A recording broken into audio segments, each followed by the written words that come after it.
Now at 5, the GAR Cemetery is among area sites today honoring our nation's heroes. Thousands remember the fallen servicemen and women lost while fighting to protect the U.S. I'm Skyler Henry in Washington on this Memorial Day with a nationwide look. And we take a look at summer food safety tips. News starts now. Across the nation and the 4 states, Americans honor heroes on this Memorial Day. This is KOAM News at 5. Among the sites hosting ceremonies was the GAR Cemetery in Miami, Oklahoma. The ceremony was open to all the community that wanted to pay their respects and observe. The event featured veterans who represented each branch of the military. They led those in attendance with opening and closing prayers, the national anthem, fire volleys, and taps. The people out here that have fallen, you just can't honor them enough. I mean, they gave their life for our freedom. It's just, all you can say is just an honor. We're going to hear more from Navy veteran Eldon Johnston tonight at 6. Pittsburgh State University today honored veterans and their families with a virtual Memorial Day ceremony. The ceremony featured traditional elements, including recordings of a color guard comprised of cadets from PSU's ROTC program and recordings of the playing of taps and singing of the national anthem by PSU music students. The ceremony featured recorded remarks by Kirby Brown, current dean of Park University's College of Management and a 40-year veteran of military and federal service. To please think in some reflection on those people who have gone before us, protected our way of life, and in general have given of their life to ensure we are able to live the life that we have now. The Silver Star. You can view the entire ceremony anytime at pittstate.tv. The Freedom of Flight Museum in Webb City paid a tribute to veterans today with a new exhibit. The Honoring Our Veterans exhibit told the stories about the veterans, places, and events related to all branches of the military. Visitors also had the opportunity to sit inside of a supersonic cockpit and handle aircraft equipment. Admission is free. The exhibit is open until 6 p.m. today. Elsewhere across our nation, people pause today to remember more than 1.3 million Americans who made the ultimate sacrifice in defense of our freedom and democracy. Skyler Henry takes a look at Memorial Day observances in Washington and around the nation. Present! Present! Oh!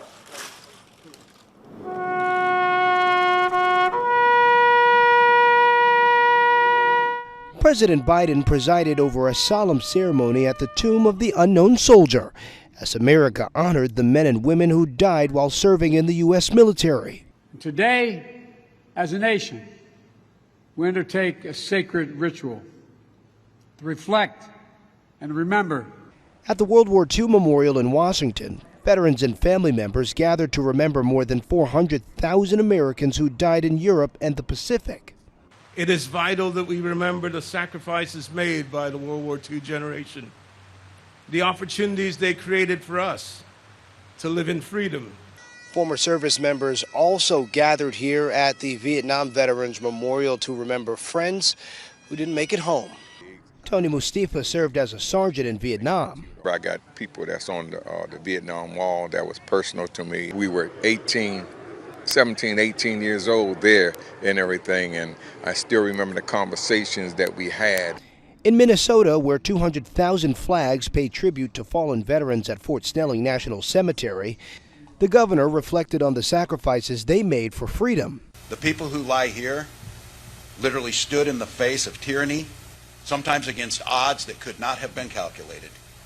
And they did it for people who they'll never know, never see. Americans who gave their lives defending freedom. Skyler Henry, CBS News, Washington. Memorial Day was first known as Decoration Day. It originated in the years following the Civil War and became an official federal holiday in 1971. Warm and windy today, storms increasing eventually. Doug Heddy. Yeah, we've ended up having a fantastic holiday weekend for the unofficial start of summertime. Of course, highs into the 80s. Quite a bit of sunshine. That's what we're seeing today. If you have any outdoor activities during the evening hours, we're going to be okay. But we are watching thunderstorms out to our west. You can see them really getting going just to the west of the I-35 corridor. I wouldn't be surprised if a tornado watch goes out and it does clip our western counties like Greenwood, Coffee, Woodson, Wilson counties. So those areas, if you live in Yates Center, Fredonia, Neodesha, Iola, Chanute, we do need to watch those storms as we get into the evening hours and see kind of how these flare up. Besides that, everybody else looks good. Temperatures are sitting into the lower 80s. It is very windy. We have those strong southerly winds, and everybody's chances for thunderstorms increase tomorrow. We're going to break this down for you here in just a bit. See you then. A child care center in Mcdonald County is getting a makeover thanks to a grant-funded program. The Infant Toddler Specialist Network benefits subsidized daycare providers across 10 counties in southwest Missouri. The program aims to level the playing field against other providers by offering education, training, and, of course, toys.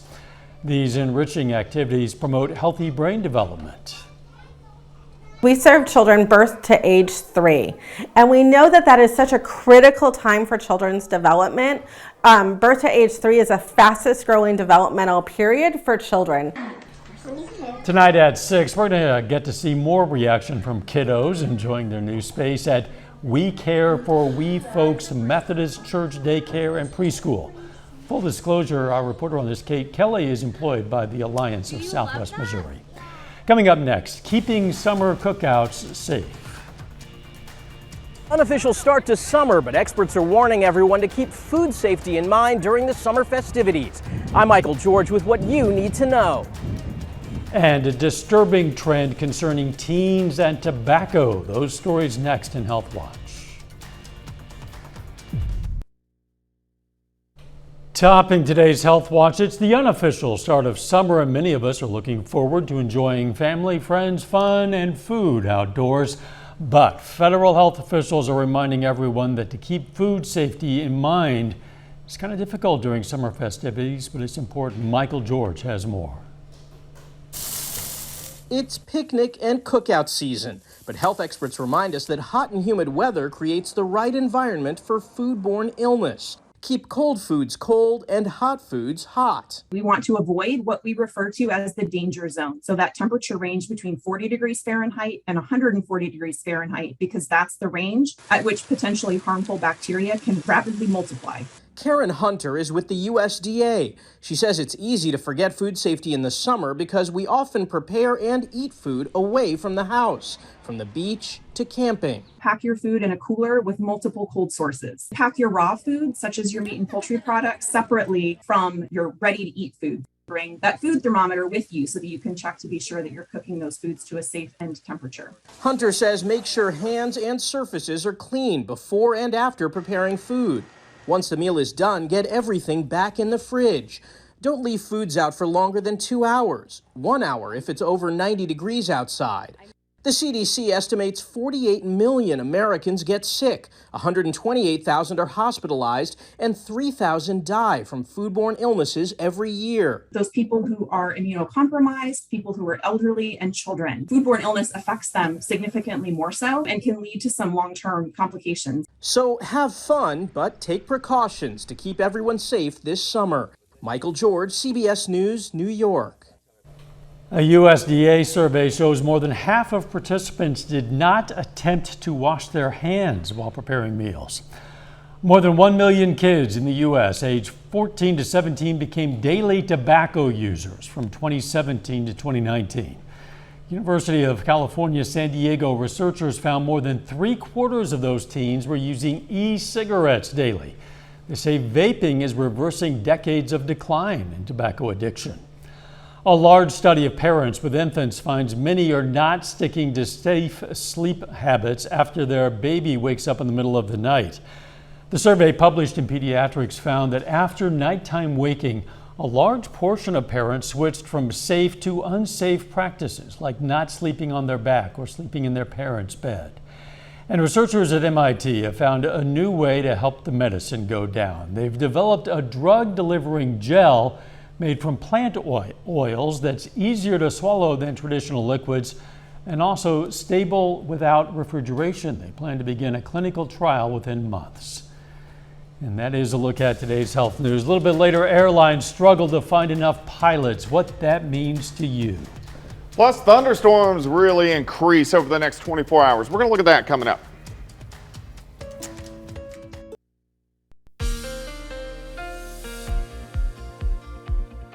Well, I hope you've had a great holiday week, and actually weather-wise it's turned out pretty good. Every day's been into the 80s, a little bit on the windy side, and we did get some clouds sneaking in this afternoon, but overall it's been pretty good weather over the past 3 or 4 days. Nice shot. Indigo Sky Casino and Resort, of course, Indigo, just outside of Seneca, Missouri. All right, thunderstorms increasing. Now, really any severe weather is going to stay out across the I-35 corridor for tonight, but this could clip some of our northwestern counties later this evening.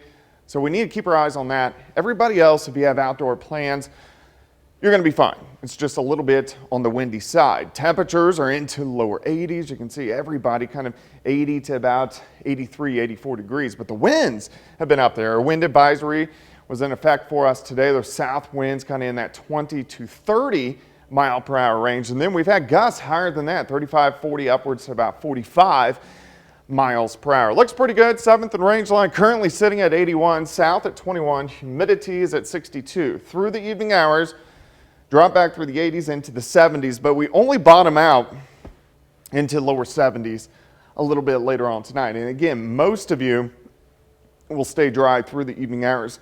These clouds are pushing through. I actually had a phone call earlier about the meteor shower tonight, kind of midnight to 1 a.m. ish. I'm hoping these clouds will break up a little bit later on tonight.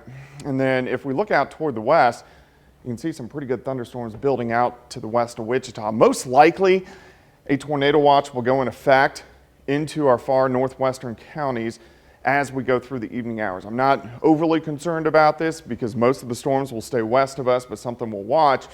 You can see them really getting going along in northwest of the I-35 corridor, and then severe weather extends all the way up into Iowa and parts of Minnesota. But it's this system that will change our weather up. So we have a much higher severe threat tomorrow, especially on the Kansas and the Oklahoma side. You can see an elevated threat. Really from 4 p.m. tomorrow until 3 a.m. Wednesday morning, main threat, hail and wind. So we're going to elevate hail, wind, and rain with the potential for severe weather tomorrow. All right, let's go through the evening. See some of these storms trying to clip our northwestern counties. So watch it if you live in Yates Center, Iola, Chanute, Fredonia, also Neodesha, and then these will kind of skirt and mainly stay near Kansas City, back toward Wichita through most of the night. Some of these guys may try to get into our northwestern counties again late tonight into tomorrow morning. Most of us dry. We warm up again, another windy day. We should go well into the 80s, 71 to start, 82 by noon. High temp of 86, but look at the thunderstorms really increasing tomorrow evening. Some of these strong to severe, bands of showers and thunderstorms tomorrow night. I think our severe threat goes down Wednesday, but we continue to get showers and thunderstorms across the region on Wednesday, and we could pick up some decent rainfall amounts, 1 to 3 inches over the next 36 hours. We just dried out, more rain moving in. So I'm going to make an alert day tomorrow just because of the severe threat. A little bit cooler Wednesday, Thursday, and Friday. Thunderstorm chances back in by the weekend, mainly late Saturday. I think most of Saturday looks pretty good. Late meaning like after night? Kind of like Saturday night. All right. Yeah. Thanks, Doug. At least 56 people have been killed in northeastern Brazil in landslides and floods triggered by very heavy rains. Hundreds of people have also been forced to leave their homes. So much rain is falling, officials are urging residents in the landslide areas to get to safer places. President Biden returned to the White House today, a day after he and the First Lady visited the heartbroken community of Uvalde, Texas, site of last week's school massacre. They laid flowers at the memorial outside Robb Elementary School and met privately with the victims' families. The president pledged to take action on gun violence. Let's take a look at our tower camera, sponsored by Ari Smith Construction, as work continues on the KOAM More Power project. Check it out anytime on our website. That's KOAMnewsnow.com/power. Coming up, airlines struggle with a pilot shortage. First, on this Memorial Day, we recognize a local service member who gave his life for our nation. Christopher Gailey served in the U.S. Army from 2007 until he was killed in action on November 1st of 2011. His duties took him to Iraq and Afghanistan. His hometown, Waucheta, Oklahoma, and we are proud to salute Sergeant Christopher Gailey, a four-state hero.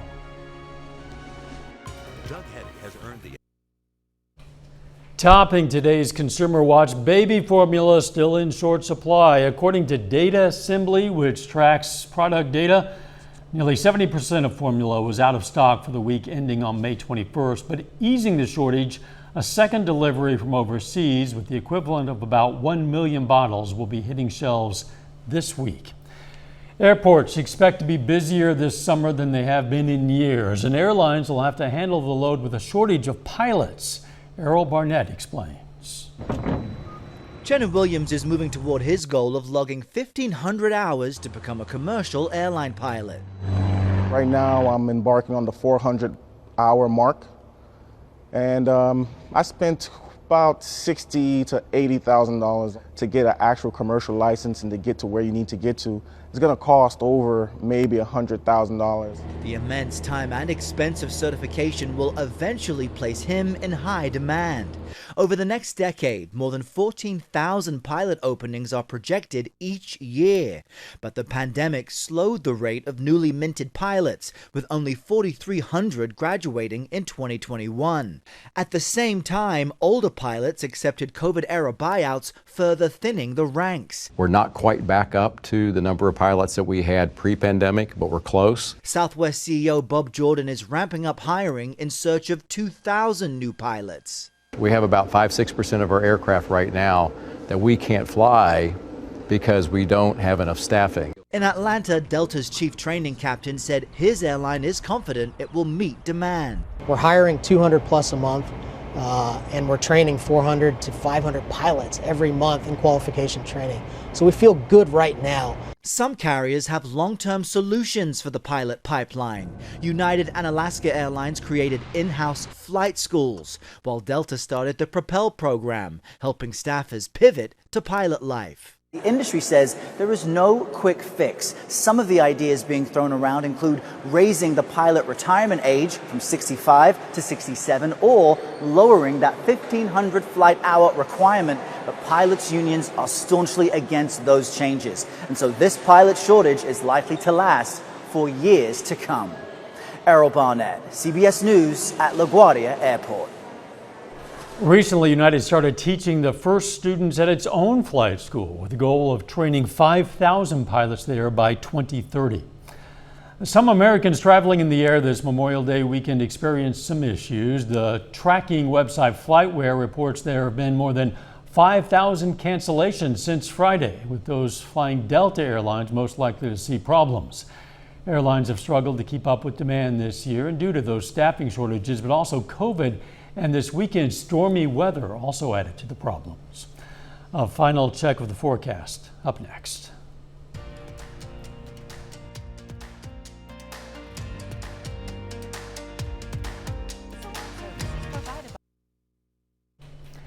Look at how people across our nation are honoring service members just ahead on the CBS Evening News.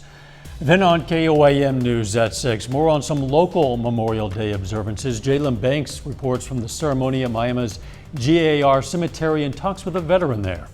Plus, Neighborhood Lifehouse in Joplin kicks off summer with their Summer Sizzle Block Party. And Kate Kelly is going to report on the grant program helping to level the playing field when it comes to childcare in Southwest Missouri. Stay with us for the CBS Evening News and then KOAM News at 6. We have the possibility of some storms moving in. Yeah, I think they're going to be clipping our northwestern counties this evening into the overnight hours for us tonight. But look at the potential rain. This is just over the next 48 hours. We just got a chance to dry out. And here we go again. A lot of areas are going to pick up 2 to 4 inches of rain with the next showers and thunderstorms. Alert day tomorrow. We do have a pretty good severe threat, especially southeastern Kansas. This is going to be tomorrow evening, tomorrow night, 86, 74, scattered thunderstorms on Wednesday. Thursday and Friday looking pretty good, thunderstorm chances sneaking back in for the first weekend of June. Those sneaky thunderstorm They are sneaky. chances.